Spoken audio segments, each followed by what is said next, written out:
तवज्जो करना लोग। मिस्र का एक बहुत बड़ा अमीर आदमी दुआ करता या अल्लाह और अमीर बना दे, और अमीर अल्लाह ने कर दिया, और अमीर कर दिया, और अमीर बना दे, और अमीर कर दिया।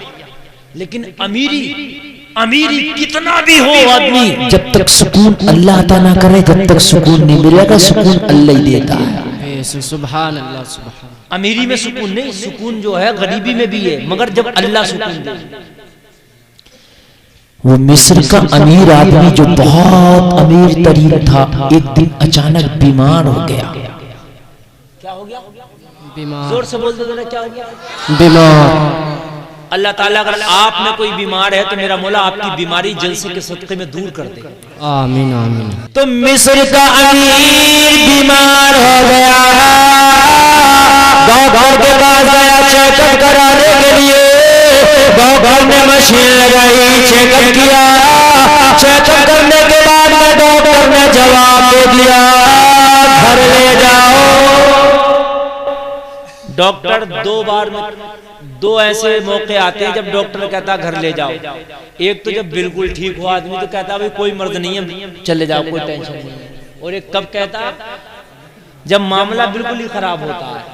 फिर क्या कह देता डॉक्टर, अब इसे कोई इलाज काम नहीं करेगा, इसे घर ले जाओ, मर्ज ज्यादा बढ़ गया। बोलो भाई जी, हमारे खानदान वाले भी तवज्जो माशाल्लाह। जी जी तवज्जो। इसलिए कि रात के 12 बजे के बाद इतनी ठंडी में तकरीर करना और आपको समझाना, रोकना मना, मियाँ ये भी कमाल की बात है। अगर आप नहीं रुकेंगे तो मैं ऊंचे वाले को नहीं देखूंगा, मैं नीचे वाले को देखूंगा। हाँ, मैं टेंशन नहीं लूंगा, आप तवज्जो कीजिएगा। डॉक्टर ने कहा ले जाओ, इसलिए कहा वो हट्टा कट्टा नहीं था, दिल में उसके सुराख हुआ, सुराख बढ़ रहा था, दिल की बीमारी इतनी बढ़ गई। डॉक्टर बोला कि ये दिल तेरा ठीक नहीं होगा और चंद दिन के बाद तेरे ऊपर दिल का एक ऐसा दौरा पड़ेगा कि तेरा इंतकाल हो जाएगा, अनकरीब तू मरने वाला है। बहुत खतरनाक बीमारी है दिल की, जिसको हार्ट अटैक भी कहते हैं हम। दिल का बाल भी खराब हो जाता है, और भी दिल में कई तरह की बीमारी। कभी कभी दिल का बाल खराब हो जाता है तो दिल में सुराख टाइप हो जाता है। अल्लाह अल्लाह तवज्जो। डॉक्टर ने कहा तेरा दिल के बाल खराब है, दिल का सुराख बढ़ता चला जा रहा है, तू अच्छा नहीं होगा, घर चला जा, जो चाहो खाना, जो चाहो पीना। अल्लाह अल्लाह कराया, घर वाले देख रहे थे, बड़ा टेंशन में था, बड़े अफसोस में था। घर वालों ने कहा टेंशन क्यों लेता है, अफसोस में क्यों है? कहा डॉक्टर ने इलाज कर दिया, टेंशन तो खुद ब खुद होगी। घर वालों ने कहा हमारे पास पैसे की कमी नहीं, फैक्ट्रियां हमारे पास है, कारखाने हमारे पास है, बैंक बैलेंस हमारे पास है, माल हमारे पास है, दौलत हमारे पास है, सोर्स हमारे पास है। अरे एक ही डॉक्टर ने तो इलाज कर दिया है, टेंशन क्यों लेता है? अभी तुझे बड़े से बड़े डॉक्टर के पास लेके चलेंगे, चल तुझे अमेरिका लेकर चलेंगे, चल अमेरिका के बड़े हॉस्पिटल में तेरा इलाज कराएंगे। लोगों उसके जवान बेटों ने अमेरिका का टिकट बनवाया, अमेरिका के सबसे बड़े हॉस्पिटल में अपने बाप को जाकर एडमिट कर दिया, बाप को एडमिट किया, डॉक्टर ने चेकअप किया। चेकअप करने के बाद में जो रिपोर्ट मिस्र के अंदर आई थी, वही रिपोर्ट अमेरिका के अंदर भी आई। डॉक्टर ने जवाब दे दिया, हाथ हिलाते हुए डॉक्टर ने कहा इसे घर ले जाओ, पैसा खराब करने की जरूरत नहीं है, दिल का सुराख बढ़ता चला जा रहा है, 1.5 महीने का मेहमान है, 1.5 महीने के अंदर इंतकाल कर जाएगा। यार किस बेटे को तकलीफ ना होगी जिसके बाप के बारे में डॉक्टर ने जवाब दे दिया? किस मरीज को टेंशन ना होगी कि जिसके बारे में डॉक्टर ने जवाब दे दिया? बोलो भाई भाई बात है कि नहीं है? टेंशन की बात यार, घर वाले टेंशन में आ गए, मरीज टेंशन में आ गया, बीमार हो गया। ये मिस्र का शख्स बीमार हो गया, तवज्जो करना, दिल में सुराख हो गया। अमेरिका के डॉक्टर ने कह दिया ला इलाज है, इसे घर ले जाओ, पैसा बर्बाद करने की कोई जरूरत नहीं है। बाप को उसके बेटे घर ले आए, अल्लाह अल्लाह, बीमार अपने घर आ गया, मरीज अपने घर आ गया, बिस्तरे अलालत पर पड़ा है। लोगों खैरियत के लिए हम आने जाने वालों का तांता लग गया, अपने भी खैरियत को आ रहे हैं, गैर भी खैरियत को आ रहे हैं, पड़ोसी भी खैरियत को आ रहे हैं, रिश्तेदार भी खैरियत को आ रहे हैं। तो ये बीमार अमेरिका के डॉक्टर ने भी इसे लाइलाज कर दिया। तवज्जो है भाई, इसे घर ले आए। कहाँ ले आए इसे? जोर से बोलो, कहाँ ले आए? घर पर। घर ले आए। आप बड़ा अच्छा सुनिए, आप सुनेंगे तो मैं सुनाते रहूंगा, आप टेंशन मत लीजिए। 1-1.5 घंटे में तो गला गर्म होता है मेरा। अरे और क्या, रोज रोज इतना बोलता हूँ अल्हम्दुलिल्लाह, आप टेंशन मत लीजिएगा। मैं आप सुनोगे तो मैं सुनाता रहूंगा। और जब आप इतनी मोहब्बत से सुन रहे हैं तो मुझे भी बहुत अच्छा लग रहा है। सुभान अल्लाह, सुभान अल्लाह। कमेटी वालों, तुम्हारा जलसा बहुत कामयाब है। रात के 1 बजे भी लोग इतनी मोहब्बत से सुन रहे हैं। सुभान अल्लाह, सुभान अल्लाह। अल्लाह अल्लाह। घर ले आए, घर लाने के बाद में बिस्तर पे डाल दिया। खैरियत लेने वाले आते रहे, जाते रहे, आते रहे, जाते रहे। खैरियत लेने वालों का तांता लग गया। कोई उसके लिए जूस ला रहा था, कोई फल ला रहा था, कोई खाने के सामान ला रहा था। जब बीमार ने इतने देखा तो आंखों में आंसू आ गए। घर वालों ने पूछा, बाप रोता क्यों है? अपने बच्चों से कहा, बेटा एक दिन ये भी था कि जब मेरे मेहमान आते थे तो मेहमान को देख के मैं बाजार जाके इनके लिए खाने लाता था, लेकिन आज ये मेहमान मेरे लिए फल और खाने ला रहे हैं। अफसोस की बात, या अल्लाह मेरा वो वक्त कब आएगा? बच्चों को तो पता था कि अब हमारे बाप का वो वक्त कभी लौट के नहीं आएगा। डॉक्टर ने लाइलाज कर दिया था, वो वक्त कभी आना नहीं। अल्लाह अल्लाह। डॉक्टर ने लाइलाज कर दिया था। बाप की आंखों में आंसू देखने गए। बेटों ने कहा, मेहमान आज हमारे घर आए, टेंशन न लो। अगर चलने के काबिल नहीं हो हम आपको सहारा देते हैं। चलो चलो बाजार में चलो, मार्केट में चलो, जो चाहो अपने मेहमानों के लिए खरीदो, खरीद लाओ, अपने मेहमानों को खिलाओ ताकि पुराना जमाना आपको याद आ जाए, पुरानी यादें ताजा हो जाए। फिर थोड़ा करो। मरीज बाप की बात समझ में आ गई। अपने बच्चों का सहारा लिया, उनका कांधा पकड़ा, कांधा पकड़ कर डगमगाता लरसता कांपता हुआ बाजार मार्केट चला गया। बेटे ने मार्केट में जाकर खड़ा कर दिया। बाप बता क्या खरीदना चाहता है? बाप ने कहा, बेटा गोश्त वाले की दुकान पर चलो, गोश्त खरीदूंगा। अपने मेहमानों को गोश्त का सालन बना के खिलाऊंगा। गोश्त वाले की दुकान पर खड़ा था। गोश्त वाले की दुकान पे भी गोश्त खरीदने ही वाला था। निगाह उठा के देखा कि एक औरत पर नजर पड़ गई। तवज्जो करना, जो खातून बुर्का ओढ़े, बुर्का पोश खातून है। देखा कि एक थैला उसके हाथ में है और उस थैले में वो खातून उस गोश्त को इकट्ठा कर रही है जिसे हम छिछड़े और पट्ठों का गोश्त कहते हैं, जिसे कसाई काट के फेंक देता है। लोग जरा दिल पे हाथ रख के सुनना। आप जरा, मैं जो आपसे बयान कर रहा हूं शायद हमारे दिलों में अल्लाह रहम पैदा कर दे। अल्लाह अल्लाह। इस बीमार ने जब देखा कि ये बुर्का पोश खातून उस गोश्त को उठाती है जिसे कुत्ता और बिल्ली भी जल्दी नहीं खाते, जो खुद छिछड़ों और पट्ठों का गोश्त है, जिसे कसाई काट काट के कोने में फेंक देता। इस बीमार से रहा न गया, अपने बच्चों से इशारा किया, उस औरत को बुला लाओ। ये दुकान से थोड़ा दूर खड़ा था, वो दुकान के किनारे गोश्त जमा कर रही थी। भाई कसाई एक तरफ को फेंकता ना, जानते हो छिछड़े पट्ठों को, आप जानते हो। अल्लाह अल्लाह। उस खातून को उसके बच्चे बुला के लाए, तुझे मेरा बाप बुलाता है। खातून ने अपनी कमर उठाई जो झुक करके उन खराब गोश्त को चुन रही थी। उस बीमार के पास जाके खड़ी हो गई। मेरी माँ बहनें भी मेरे इन जुमलों को जरा गौर से सुने, इसलिए कि घर का खाने पकाने का काम मेरी माँ बहनों के हाथ में रहता है ज्यादातर। तवज्जो करें जरा। खातून अपना थैला लेकर उस बीमार के सामने खड़ी है। मेरे भाई तूने मुझे क्यों बुलाया? बीमार बोलता था तो उसकी आवाज में लर्जा था। लरजती आवाज में कहा, मेरी बहन ये तो बता कि तूने अपने घर में कोई कुत्ता बिल्ली पाल रखा है जिसकी वजह से इस गोश्त को उठा रही है। इसे तो कुत्ता बिल्ली खाता, इसे इंसान नहीं खाते। इस गोश्त को क्यों जमा कर रही है? अल्लाह अल्लाह। इतना कहना था, उस औरत की आंखों में आंसू आ गए, रोने लगी। इस बीमार ने कहा, बहन मैंने तुझे गाली तो ना दे दी? बहन मैंने तुझे बुरा तो ना कहा, मैंने तुझे ताना तो ना दिया, मैंने तो सिर्फ इतना पूछा कि तूने कोई कुत्ता बिल्ली तो नहीं पाल रखा है। मेरी बहन इस गोश्त को तू जमा कर रही है, इस गोश्त को क्या करेगी मेरी बहन? अश्क बरसाती आंखों से उस खातून ने जवाब दिया, मेरे भाई तू जानता नहीं मेरी हालत को, मैं एक बेवा औरत हूं, मेरा ना कोई कारोबार है ना कोई बिजनेस है, मेरे छोटे छोटे बच्चे हैं, मेरे शौहर का इंतकाल हो चुका, निहायत गरीब हूं, अमीरों के घर में झाड़ू पोंछे लगाती हूँ, उनके बच्चों के झूठे बर्तन धुलती हूँ, तो कहीं जाके मेरे बच्चों का पेट भरता है। तवज्जो करना लोगों, अगर तुम अपने घरों में अच्छे खाने बनाया करो ना, तो तुम्हारे पड़ोस में या बस्ती में कोई गरीब हो तो एक प्याला तरकारी उस गरीब के घर भी पहुंचवा दिया करो। तुम्हारी वजह से किसी गरीब को आज अच्छा खाना नसीब हो जाएगा। मुस्तफा फरमाते हैं अगर तुम तरकारी बनाओ तो अपने सालन में एक प्याला पानी ज्यादा डाल लो ताकि एक प्याला शोरबा अपने पड़ोसी को दे सको। अगर ऐसा ना कर पाओ तो ऐसे वक्त में खाना खाओ कि पड़ोसी के बच्चे सो जाएं।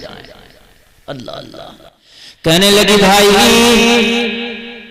मैं लोगों के घरों का झाड़ू पोंछा करके अपने बच्चों का पेट पालती हूँ, निहायत गरीब, कोई कारोबार नहीं है। शाम मेरे बच्चों में खेलने के लिए पड़ोस के बच्चे आ गए, मेरा अमीर पड़ोसी के बच्चे आ गए, मेरे बच्चों से उन्होंने जिक्र कर दिया खेलते खेलते कि आज हमारे घर में गोश्त बना था, बड़ा उम्दा था, बड़ा लजीज था, बड़ा मजा था।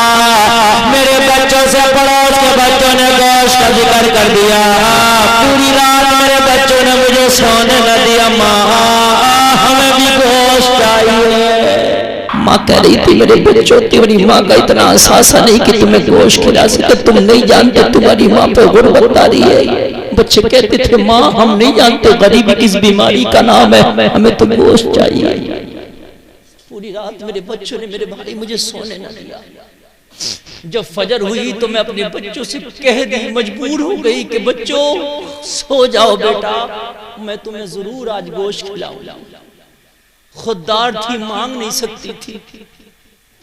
वो मेरा पड़ोसी गोश्त खाता था मगर कभी एक प्याला मेरे बच्चों के लिए नहीं भेजा। कहने लगी भाई अपने बच्चों को मैं दिलासा दे के हाथ में थैला लिया, मैंने थैला तो ले लिया मगर मेरे हाथ में पैसा नहीं था। थैला तो ले आई घर से मगर पैसा नहीं लाई, इसलिए कि था नहीं पैसा। बाजार में क्या करती, गोश्त फ्री नहीं मिलता, पैसे से मिलता है। खुददार हूं, मांग सकती नहीं। कुछ लोग इतने खुददार होते हैं भूख से मर जाएंगे मगर भीख नहीं मांग सकते। उनका ख्याल करना यार हमारा काम है। तवज्जो है आपको ना भाई, हमारा काम है यार, ये खुददार है इनका ख्याल करो। कहने लगी इज्जतदार हूं, जिस्म भी नहीं बेच सकती अपना, इज्जतदार हूं ना, अल्लाह को भी तो मुंह दिखाना मरने के बाद। अल्लाह अल्लाह। उस खातून ने कि जिसके बच्चों को गोश्त खिलाना था लेकिन गोश्त खिलाने के पैसे नहीं थे, है ना। अल्लाह अल्लाह। कहने लगी मेरे बच्चों ने गोश्त की डिमांड की, गोश्त खिलाने के पैसे नहीं थे, इसलिए मैंने ये खराब गोश्त इकट्ठा कर लिया। अपने घर में जाकर इसी छिछड़े वाले गोश्त को अपने बच्चों को पका के खिला देंगे। ये बीमार बोला तेरे बच्चे इस गोश्त को खातून खा लेंगे। कहने लगी हाँ खा लेंगे। कहा किस लिए? खातून ने कहा मेरे बच्चों ने अच्छा गोश्त भी नहीं खाया है, उन्हें पता क्या खराब कैसा होता, अच्छा कैसा होता। भाई जब जिसने यार अच्छा ना खाया हो तो उसे खराब का क्या पता मेरे भाई। भाई समझेंगे ना बात को। यार किसी आदमी ने आंवला नहीं खाया हो, फल होता आंवला, ठीक है, ना खाया हो, और उसने अमरूद भी कभी ना खाया हो, आप अमरूद जाके दे दो, कह दो ये आंवला, तो यही समझ लेगा ना उसने ना देखा ना खाया है। बच्चों ने कभी गोश्त खाया नहीं था। कहने लगी ए भाई मेरे बच्चों ने आज तक अच्छा गोश्त नहीं खाया, कभी अमीरों के बर्तन साफ करके आती हूँ तो मेरे बच्चों को अगर मिलता भी है तो ना बचा हुआ शोरवा ले आती हूँ अपने बर्तन में करके, वो शोरवा खाया मेरे बच्चों। उन्हें क्या पता गोश्त कैसा होता है, खा लेंगे। हाय हाय आंखों में आंसू हैं। कहने लगे मेरे बच्चे खा लेंगे, उन्होंने कभी अच्छा गोश्त नहीं खाया। अमीर ने कहा इस बीमार ने कहा बहन जितने गोश्त की जरूरत है इस दुकान वाले से खरीद ले, पैसा मैं दे दूंगा। सुभान अल्लाह सुभान अल्लाह। ले ले बहन, पैसा मैं दे दूंगा। हाय हाय हाय, जवाब मालूम है क्या दिया? बोला नहीं, इसी को लेके जाऊंगा। क्यों? मैं तो पैसा आप दे रहा हूँ, तुझे पैसे की जरूरत थी, पैसा तो दे रहा हूँ। जवाब सुनोगे तो तड़प जाओगे। नौजवानों जरा जवाब सुनो यार, कैसे खुददार बेटी थी, किसी की बाप ने कैसा पाला होगा अपनी बेटी को। कहने लगी भाई आज तो तू पैसे दे देगा, अच्छा गोश्त आगे बच्चों को खिला दूंगी, लेकिन कल मेरे बच्चों ने गोश्त मांग लिया तो फिर खराब नहीं खाएंगे, अच्छा ही मांगेंगे। क्योंकि अच्छा खा चुके होंगे ना, उसका जायका चख चुके होंगे, देख चुके होंगे, तो फिर मैं क्या करूंगी? फिर तो मुझे अच्छा मांगेंगे, फिर कहां से अच्छा दूंगी?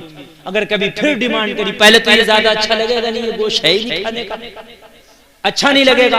और अगर कभी मांगा भी तो फिर इसको जाके खिला सकती हूँ। हाय हाय हाय, इसने भी सोचा मेरी बीमारी मेरे सर पे खड़ी है। डॉक्टर ने जवाब दे दिया, महीना 1.5 महीना का मेहमान, मेरी तो जिंदगी का पता नहीं, ये कारखाने, ये मेरा बिजनेस, ये पैसा, ये बैंक बैलेंस तो सब किसका है? मेरे बाद रह जाना कौन मजा ले, किस राजा का राज हो? यार ये खातून गरीब है, जरूरतमंद है, अगर इसकी जरूरत पूरी कर दूं तो शायद मेरा मौला कुछ मेरे गुनाह कम कर दे। अल्लाह अल्लाह, इसने कहा बहन जब जब तेरे बच्चे गोश्त मांगा करें, इस कहने लगा तवज्जो करना। बहन गोश्त ले जाया कर, हिसाब मैं किया करूंगा। गोश्त ले गई, ये अपने घर चला गया, बच्चे गोश्त खा रहे हैं, इसका दिलाया हुआ और दुआ कर रहे हैं। डॉक्टर ने टाइम दिया था महीना 1.5 महीना में क्या हो जाएगा? मर जाएगा। क्या टाइम दिया था? महीना 1.5 महीना में मर जाएगा। जब मरने का टाइम करीब आया, मरा नहीं, अच्छा होकर बिस्तर से खड़ा हो गया। अल्लाह क्या बात है, सुभान अल्लाह। अच्छा होकर बिस्तर से खड़ा हो गया। घर वाले देख रहे हैं, इसे तो मरना बताया था डॉक्टर ने, इतने दिन में मर जाना चाहिए था, ये तो बिस्तर से अच्छा हो गया। अल्लाह अल्लाह, ये भी हैरत में था, मेरी सेहत वापस आ गई, मेरी ताकत वापस आ गई, मेरी शिफा वापस आ गई, अल्लाह ने शिफा दे दी। मैंने तो कोई दवा भी नहीं खाई, डॉक्टर ने दवा को भी मना कर दिया था। हो क्या गया? घर वाले बोले चल डॉक्टर के पास फिर चेकअप कराते हैं। पथरी हो जब अल्ट्रासाउंड होता, निकल जाए जब अल्ट्रासाउंड होता कि नहीं होता? निकल गई कि नहीं निकल गई? हाँ। अल्लाह अल्लाह, फिर अमेरिका उसी डॉक्टर के पास गया और डॉक्टर महीना 1.5 महीना में भूल गया। भाई वो तो रोज कई सौ मरीजों को देख रहा है, तो उसे थोड़ी ना सारे मरीज याद है। कैसे आना हुआ? इसने साफ कह दिया भैया दिल का चेकअप कराना है। डॉक्टर ने चेकअप किया, डॉक्टर बोला घर जाओ। क्या बोला? हाय हाय हाय, तवज्जो है ना भाई? हाँ सुभान अल्लाह, सुभान अल्लाह। बोला यार इसके अलावा तूने कुछ पढ़ा कि नहीं पढ़ा? घर जाओ। पहले आया घर जाओ, अब आया घर जाओ। भाई इसके अलावा भी कुछ पढ़ा कि नहीं पढ़ा? डॉक्टर बोला पहले कब आया? भाई मुझे पहले का नहीं पता, मैं तो अब का पता है। तो कहा अब तू मुझे घर क्यों भेज रहा है? तो इसलिए भेज रहा हूँ, तेरे दिल में कोई मर्ज नहीं है, बिल्कुल साफ है। सुभान अल्लाह सुभान अल्लाह, बहुत खूब। तो भाई मैं तुझे घर ना भेजूं तो क्या करूं? है? जब दिल साफ है, हार्ट का चेकअप कर लिया, अच्छा है, तो फिर तुझे यहाँ रखकर क्या करूं? तो कहने लगा पहले तो ये कहा था तूने कि जो चाहो खिलाओ, जो चाहो पिलाओ, 1.5 महीना में मर जाएगा, दिल में सुराख है। तो कहने लगा नहीं ऐसा तो नहीं हो सकता, तेरा दिल साफ है, रिपोर्ट मेरे पास है। ये कहने लगा नहीं दिल में सुराख है। डॉक्टर बोला नहीं दिल साफ है। बोला दिल में सुराख है? बोला नहीं साफ है। इसने निकाली पहली वाली रिपोर्ट दिखाई, बोला ये किसकी है? बोला ये भी मेरी है। तवज्जो है। भाई डॉक्टर का दस्तखत होता है रिपोर्ट पे, हॉस्पिटल का नाम होता है, सेंटर का नाम होता है।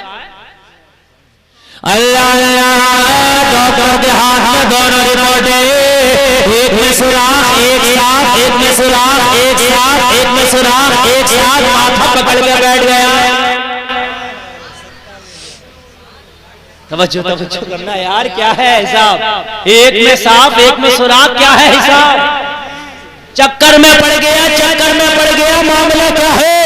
दोनों रिपोर्टों को फाड़ा, वो फाड़ के कचरे के डब्बे में फेंक दिया और फेंक के हाथ पकड़ के बोला, ये बता कि किस डॉक्टर का इलाज करके आया। अब ये मत दिखा रिपोर्टें में चक्कर में पड़ गया, दोनों रिपोर्टें मेरी हैं। किसी और की होती तो कह देता कि दूसरे ने गलत कर दी होगी, मगर रिपोर्टें तो मेरी है। अल्लाह अल्लाह, तवज्जो करना, तवज्जो करना। हाय दोनों रिपोर्टों को बाहर के कचरे के डब्बे में डाल के बोला, ये तो बता दे किस डॉक्टर की दवा खा के आया है। अगर अच्छा लगे तो खड़े होकर नारा लगाना, ये मरीज बोला हम किसी दुनियादार का नुस्खा नहीं खाया, हम मदीने के ताजदार का नुस्खा खाया है। आमना के लाल कहते हैं सदका करो, सदका करने से बीमारी दूर हो जाती है। मैंने गरीब खातून के बच्चों को खाना खिलाया, अल्लाह ने इस वजह से मुझे शिफा अता कर दी है।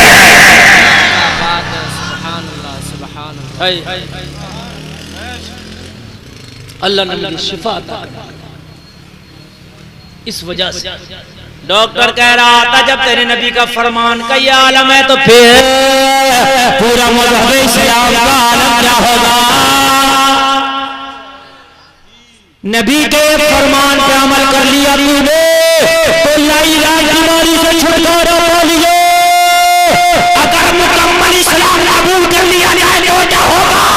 तो ये मरीज डॉक्टर से बोला अगर नबी के फरमान पे अमल करो तो बीमारी से छुटकारा मिलता है।